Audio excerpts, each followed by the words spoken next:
Magandang umaga! Kumusta po? Narito po ulit ang update natin para sa lagay ng ating panahon.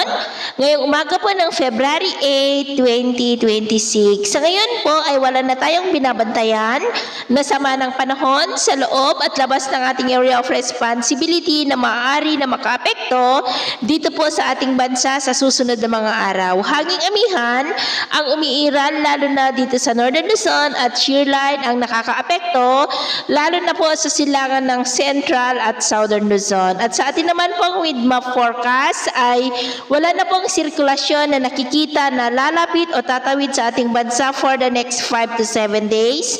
Indikasyon po na wala munang banta ng bagyo dito sa atin amihan at shear line ang magiging dahilan ng mga pag-uulan hanggang pa sa mga susunod na araw.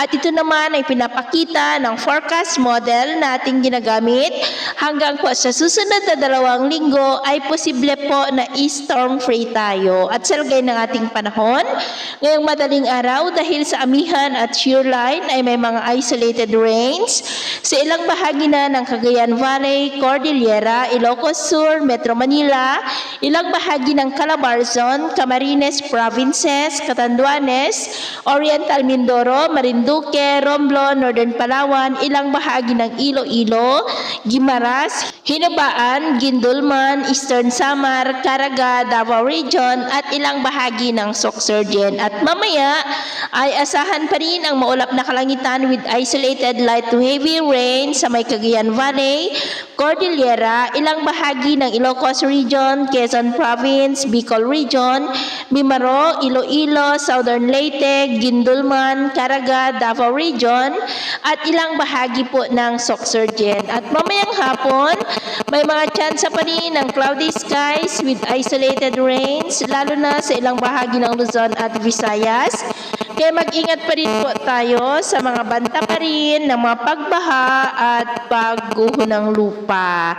At sa atin naman pong mga baybayin, dahil sa lumalakas ng amihan ay maalon po ngayon sa mga baybayin ng kanluran ng Northern Luzon, extreme Northern Luzon seaboard at silangang baybayin ng Cagayan Valley ng mga alon ay posibleng aabot hanggang po sa 3 to 4.8 meters height. Kaya hanggat maaari ay iwasan na po muna natin ang papalaot dyan sa mga may kulay pula para mas makaiwas sa mga sakunang pangkaragatan. So ito po ang latest update natin sa araw na ito. Takpo muli si James na nagsasabing sa kahit anong pagsubok po na darating sa ating buhay, huwag na huwag po tayong mawawalan ng pag-asa. Thank you and God bless!